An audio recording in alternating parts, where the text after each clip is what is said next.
My brother Glenn and his wife Lori retired last year and are now traveling the world, seeing the sights. Last year, Europe.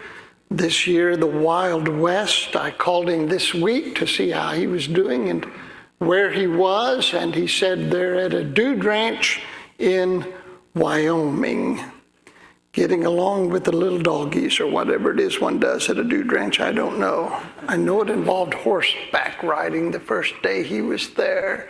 They rode all day, and I talked with him that night. I said, "How you doing?" He said, "Now I understand why cowboys were bow-legged." He bought a new hat for this trip, a cowboy hat. He took a picture of himself and sent it to all his siblings, all four of us, a picture of himself wearing his new cowboy hat and tennis shoes, which he quickly realized was a mistake since we spent the next hour making fun of him. It's almost as if he doesn't know us. Seriously, Marshall Dillon, a cowboy hat with tennis shoes? What are you thinking? He's going to be out there for 3 weeks. When he comes back, we're going to head down to southern Illinois to revisit the little town where Joseph Gulley moved from Tennessee after the Civil War. He was my great-great-great-great-grandfather, fought for the Union to the great displeasure of his neighbors. When he moved back home after the war in Tennessee, they met with him and suggested he would be happier living further north. And so he packed up his belongings, he and his wife and their children, and moved, settling in Valier, Illinois. Our last family trip to Valier was in 1976, so there's much to see and much to remember. We're going to begin that journey at the grave of Joseph Gulley, thanking him for moving to Valier, Illinois, and then we will move to my grandfather's grave and thanking him for moving to Vincennes, and then on our way home stop by my dad's grave and thank him for moving to Danville in 1957, which is now the spiritual home of Gulleys everywhere. Kind of the promised land, that's it for us, Danville. When my father moved to Danville in 1957, he was warned against it by my grandfather, who said, "Don't take them up there. You don't want to subject your family to a big town like that." He believed that Danville's proximity to Indianapolis made it unsafe for habitation. We've been thinking about the first maps in our lives, be they people or paper, and the effect they have on us for good or ill. When I looked at a map of Wyoming this past week, I told Glenn to send me a Google link of where he was. So I looked at it to see where he was staying, and it was just a little dot out in the middle of vast nothingness. Just wide open spaces, lots of green on the map denoting national forests, and then these little towns with lots of space between them. It looked lovely on a map. But as he was talking about what he was experiencing there, it brought to mind something I've lately experienced. And this is the growing animosity and mistrust between those who live in wide open spaces and those who live in the cities, between rural and urban, yet another dividing line these days in our nation.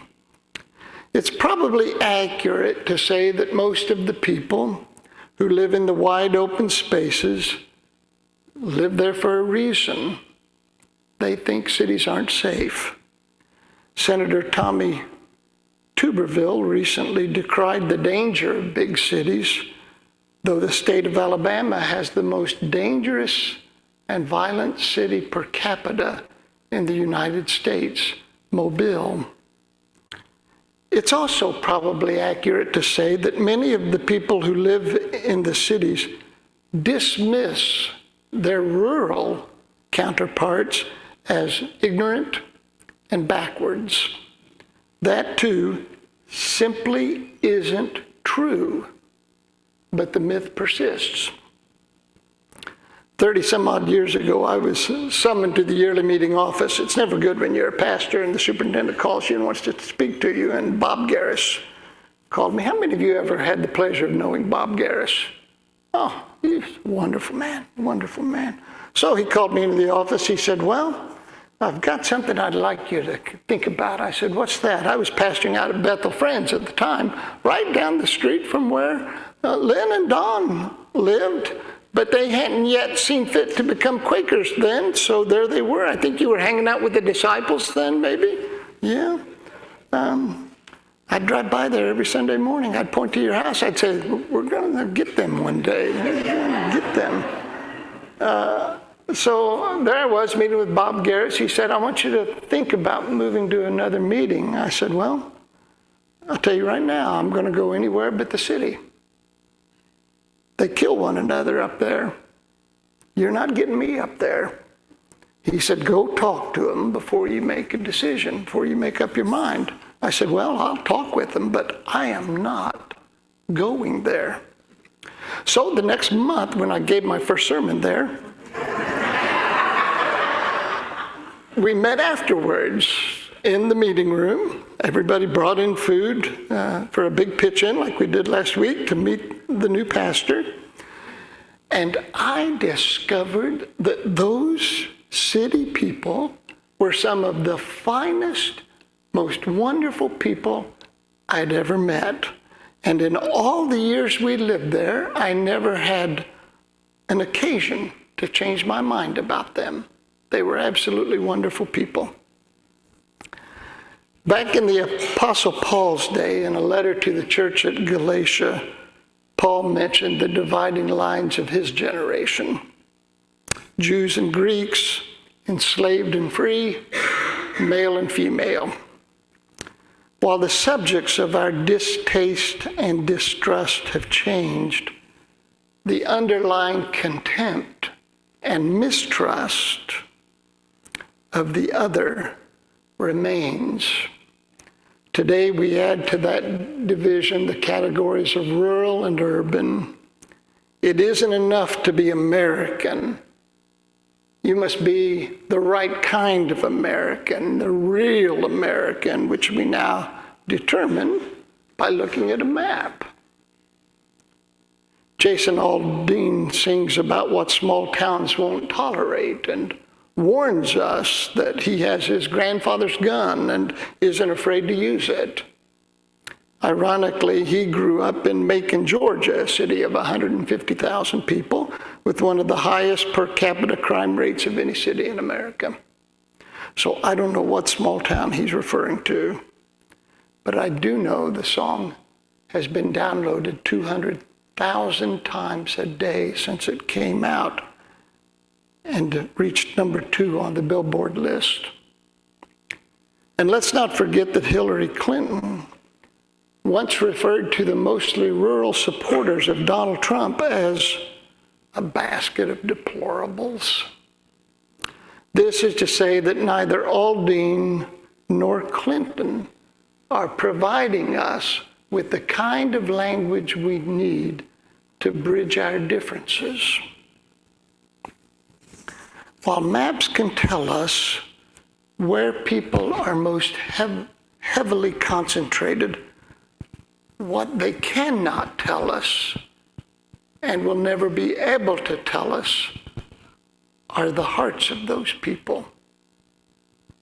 They can't tell us about an elderly couple in my Quaker meeting up in the city who took a stranger off the streets and fed him and clothed him and found him an apartment and were at his bedside when he died of Huntington's disease 3 years later. Maps can never tell us that. Maps can't tell you that the first time I visited the Rochdale hardware store two men were sitting on the liar's bench having a very loud and spirited conversation. I thought to myself, well, they're arguing over tractors and preferred brands. But as I got nearer, it occurred to me, as I was listening, that they were discussing their favorite sonnets by Shakespeare. Ignorant? I don't think so. Maps can never prepare you for that.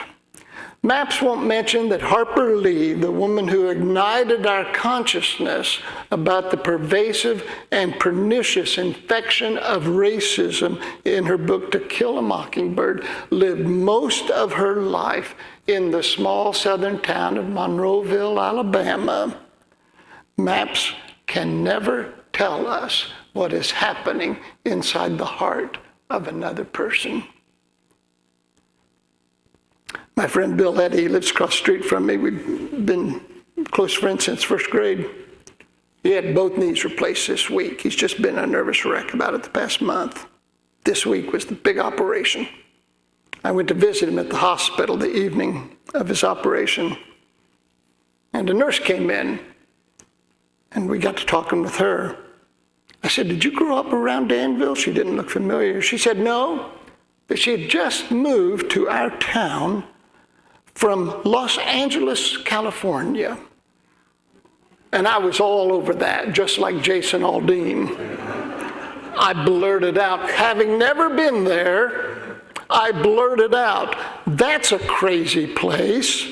I bet you're relieved to be here now." Relieved. I actually used that word, relieved, like she'd been in prison or something and had finally escaped. And she looked at me, this young lady who presumably doesn't have a master's degree in theology and 40 years of pastoral experience, and said this. She said, "I am happy to be anywhere. No matter where I have been," she told me, "I have met the most wonderful people." Oh, the things maps can never tell us. Maps can only tell us where people live, but they can't tell us what people think and what they feel.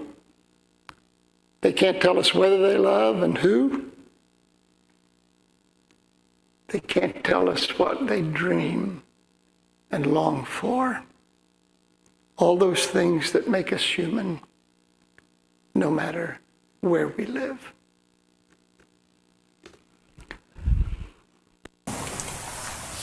So whenever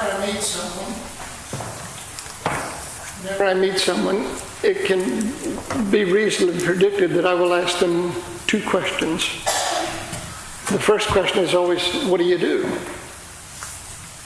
And the second question is, "Where are you from?" Joanne, that about covers it, right? What are you doing? Where are you from? Yeah, and as a young female, I was like, "Oh, God is doing it again."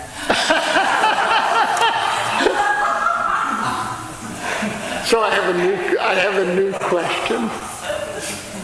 What if instead, in our effort to discover something about people, we don't ask them what they do,